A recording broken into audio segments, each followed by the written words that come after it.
What's going on, guys? DFSWarstrike here, and here I'll be breaking down week 4 of the USFL. If you're new to the channel, please like and subscribe. Comment down below who your favorite play is going to be this week.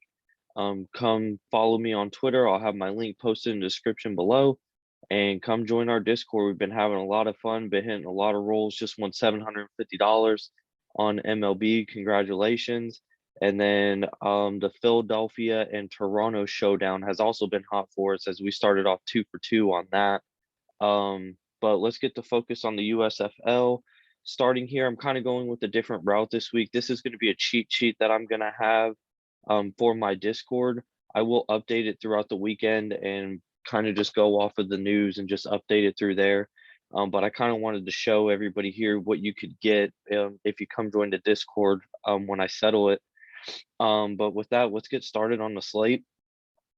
Starting with the quarterback position. As you can see here, I got stats that are located in the middle. I have the opponent's ranking versus the pass. As you can see, Jordan here is going up against the worst ranked defense so far. The only thing is 86 attempts. The rushing yards I do like. I think he's kind of high priced, but I do think with the matchup this week, I do think he's viable to be played.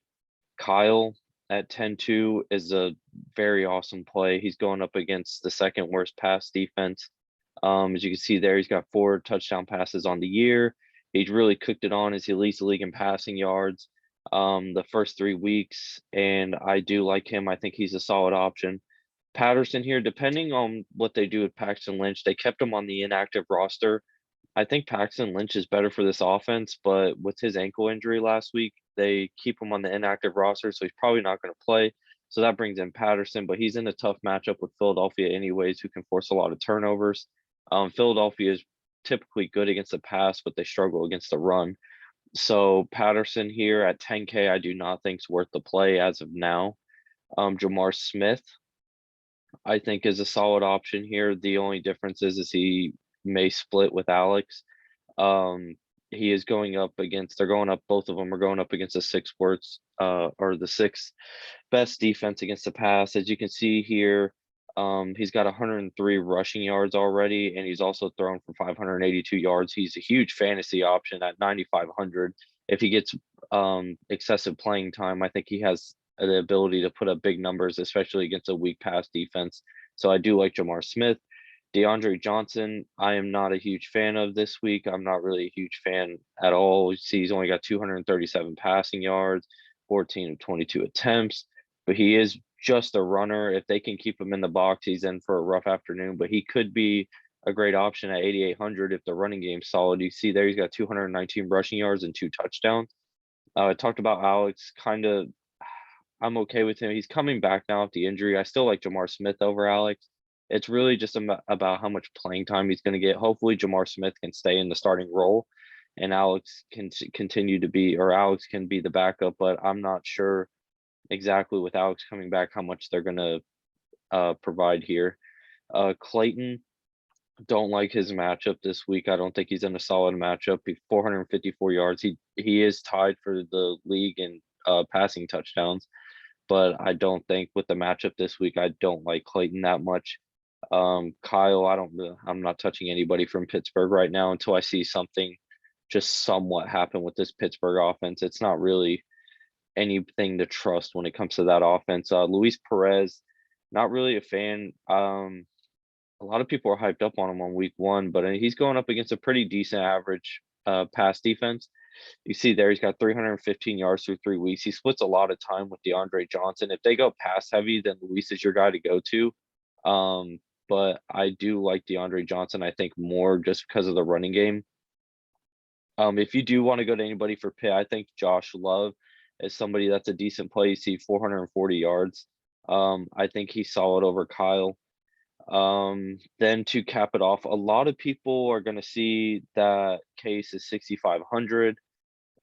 But my issue is they're going up against Michigan, who's first against the pass. So I don't know how I really feel about him. I think value, if you want to take the shot with them, I think it's going to be chalky because I think a lot of people are going to see 6,500 and think that that's just a great cheap play. but I would much rather just pay up and get Kyle, who's probably the best quarterback in the league, and he's going up against a really weak defense. So for quarterbacks, that's how I feel with all of them. We're going to jump over to running backs here. Like I said, I haven't completely finished everything. I haven't finished going through all my stuff. But to top things off here, I don't like BJ Evans this week. He's going up against the best team against the run. So I'm not really a fan this week. And honestly, he's not really putting up that good of numbers. You can see he's only got 116 rushing yards. I mean, there's a bunch of people below him. Mark Thompson leads. You see there at 6,200. Mark Thompson actually leads the league in rushing yards. Doesn't really get involved in the passing game. He's in a tough matchup this week, but I think Mark Thompson is possibly the best running back in the league. TJ Logan still on the inactive list from what I saw. So if TJ Logan gets active, then yes, he's a great play, and I love TJ Logan. Jordan Ellis is somebody that I was highly on. I think he's solid. You see there 243 rushing yards and a touchdown. He's got 5 targets this season. Trey Williams is somebody that's super heavily involved in the passing game. You see there, and he 13 receptions on 14 targets, but he's also got 200 rushing yards and 104 receiving yards. So he is a dual back that can do both things. But Darius Victor down here at the bottom is somebody that can take time away from him if they're going up against the 7th best defense against the run. You see Victor has 3 touchdowns this year. He has 157 rushing yards, and at 4K, I really like Victor this week. I think that's a solid option if they choose to go heavy run, which I would think they would if they're going up against a really weak run defense. London up here is somebody who's decent. My only issue with him is he's going up against an average run defense, and Pittsburgh can't get anything moving. So I don't really know where to go with London. I know that Garrett is the top back, but London is somebody that can spread in receptions and run the ball as well. Really, the Michigan backs is trying to decipher which one's going to get the carries. They're going up against the worst ranked run defense, which is Philadelphia tomorrow. But my thing is which one's going to touch the ball? Because you can see Corbin last week had a ton of carries, and Corbin really ran the ball for majority of the time. Here, I can get you what he did last week. Corbin ran the ball 20 times for 133 yards and 1 touchdown. Week 1 did not touch the ball, and week 2 had 8 carries and 1 reception. So he saw a huge increase in playing time. Maybe it was just because of a hot hand, but at 3,500 to be able to go down to that spot for somebody who was that dominating, I do think that Reggie Corbin is somebody that you could use for GPP. Scarlett as well. Like I said, all these can be viable. It's just you're just going to have to guess which one's going to ride the hot hand. You can see he's gotten touches all through the weeks. He saw a significant drop in playing time last week, mainly because of Corbin's play. And then you do have Stevie Scott as the number 1 back.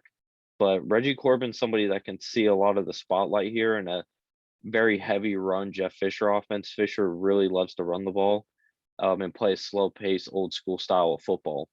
So I do think that Reggie Corbin is somebody at a cheap play that we can go to here.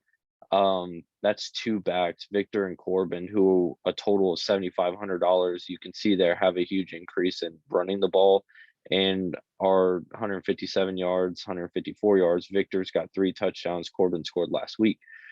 So there is usage down at the bottom. It's just fairly how much they're going to be used in the game.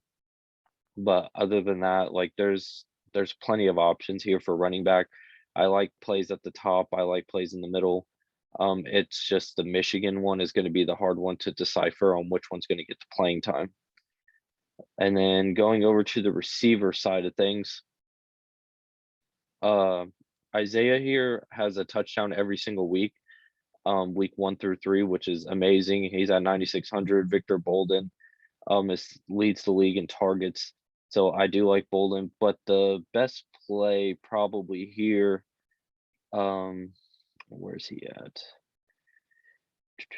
Johnny Dixon leads the league in yards and tied for the league in touchdowns. at $7,300 to pair him up with Kyle is a solid play. I really like Johnny Dixon here.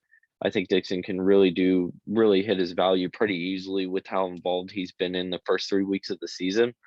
I know a lot of people were on Adams, which I was one of them. But I think Dixon's really showing more consistency than what Adams and Poindexter were doing. Poindexter's really high price to me.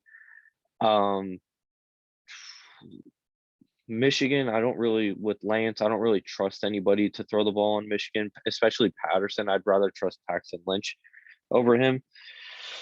Scrolling down 7,500, Jordan, I think, is a solid play. He wasn't really active in week 1, but the last 2 weeks he's gotten involved. O'Grady here, it's been tough with him. He is a top player for Tampa, but he's just not seeing the ball. Sal is probably the best tight end right now. That's in that price range. Anthony Ratliff is somebody who I've been on the last couple weeks. I think he's decent. Adams, it just depends. Most of his stats came from week 2. But Bug Howard right here is somebody else. You see, he's got 11 for 15, 136 yards, 2 touchdowns. I think Bug Howard is a solid play as well. Scrolling down here, looking through the targets, Vinny Papali, I think, is great. See there, he sees high usage. Down here, Maurice Alexander. Like I said, I'll be going through this and I'll give more of my in-depth plays of who I like and who I don't like this week. And then I'll update this as the inactives and actives keep going out. But this will be posted in my Discord, so my Discord channel can follow through what I see. So please come in and join us. I'll be giving out all my plays. I'll give out cores. I'll give out a player pool as well that I've been doing the last 3 weeks. I think this is going to be a solid week, and this cheat sheet right here can be a lot of help for people. And it helps me decipher which way I want to go with stuff and who I like as value and target in certain spots. But other than that, guys, that's going to be it for me. Hope you guys enjoyed the show. Hope you guys like the cheat sheet that I'm going to have out in my Discord. So please come join us. I'll post a link down below. If you have any questions, you can message me on Twitter. But other than that, guys, good luck and let's have fun for week 4.